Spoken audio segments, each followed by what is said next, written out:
I'm Bill Fick. I'm an artist here, well, not in Chapel Hill, but in Durham, North Carolina.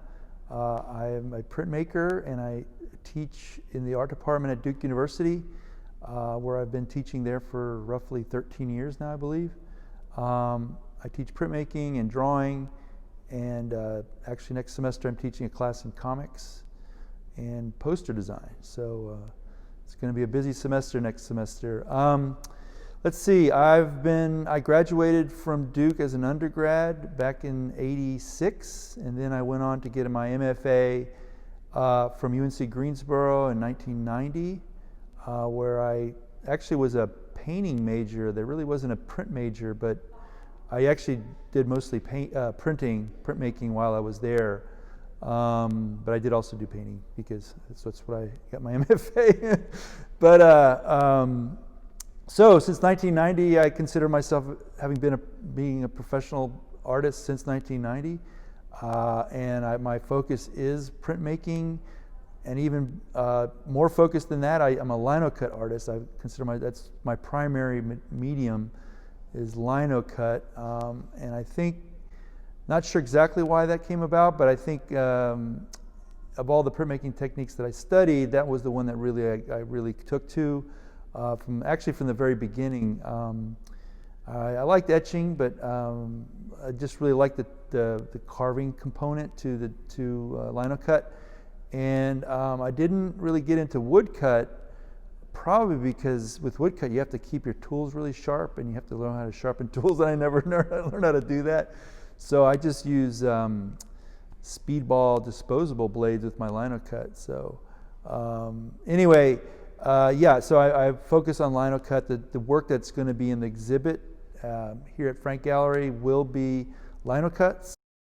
Years that after I got out of grad school, I really was pretty much making prints around the clock as much as possible.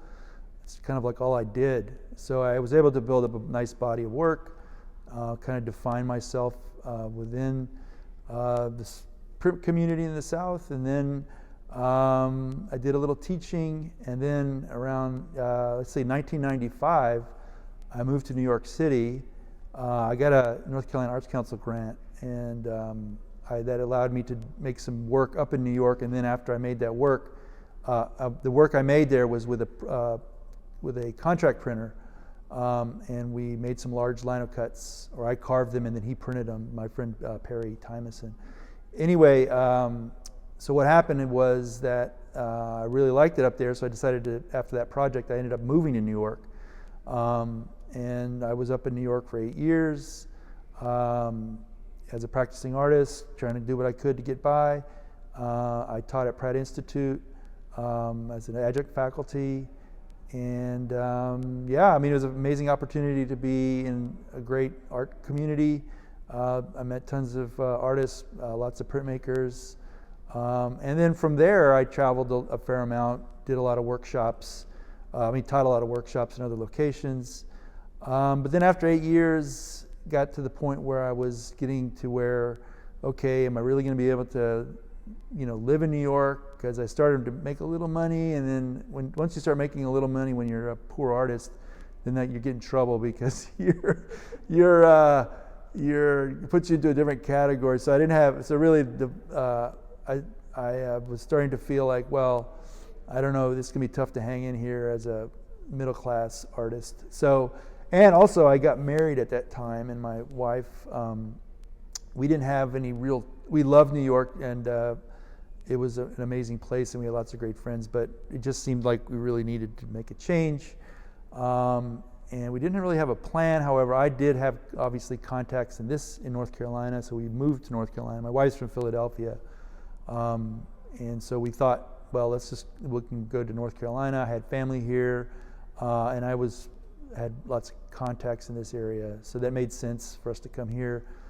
We actually moved to Chapel Hill first, and lived in Chapel Hill for, 8 years, I guess. And I started teaching at Duke at the time, but I also had taught at Carolina, UNC. I taught at UNC Greensboro, so I was able to get into the teaching world when I returned to this area. And then I did get the start teaching at Duke as adjunct, and then I'm a lecturer now, so which is well, we don't call that regular faculty. I'm not tenure track, but it's I teach full time, and I'm also the assistant director for visual and studio arts at the Rubenstein Art Center, which is a new arts center at Duke, which is about 3 years old now. So I work with a lot of visiting artists, and we work and create programming for visual arts on campus.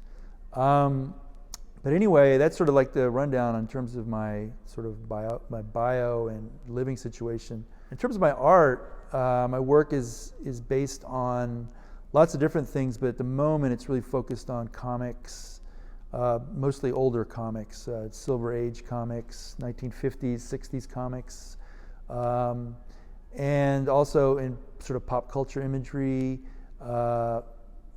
signage, anything really sort of like printing that is done on a more commercial sort of, something that you might see again with like comics or popular culture posters, things like that.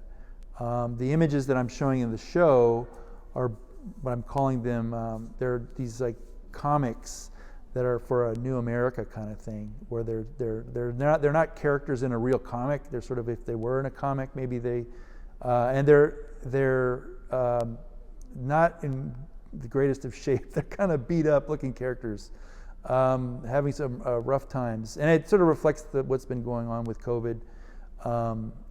The 5 pieces that I'm showing were done this year, and really are a reflection of my sort of observations or feelings about the turmoil that's been going on with COVID, and the rough. So these characters are struggling or having some rough times. There's one's a werewolf, so it's not really like, they're not all humans. One's kind of a strange-looking goblin-looking character.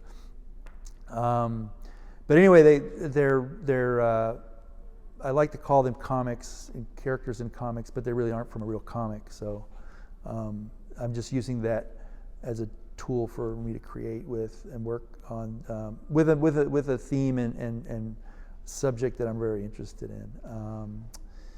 They're all lino cuts, black. There's no color. They're just black ink, and they vary in size from about 18 inches by 24 inches to about 12 by 14 or something like that. So they're not really big, but they're not tiny either. So,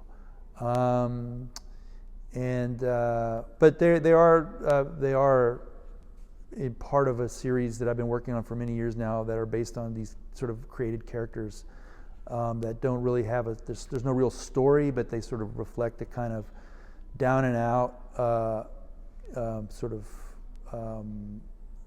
have characters who've had maybe a sort of a rough time of it, or maybe also there's also these monster characters that I've been working with too, which are part of this kind of world of down and out characters who are struggling, or and for me, I think it's like they say, well, why are you working with these kinds of characters? I think for me, it's about the characters. Those are the characters in comics that I'm most interested in. They're the ones who've seen the most, sort of also have a lot of personality. Sort of.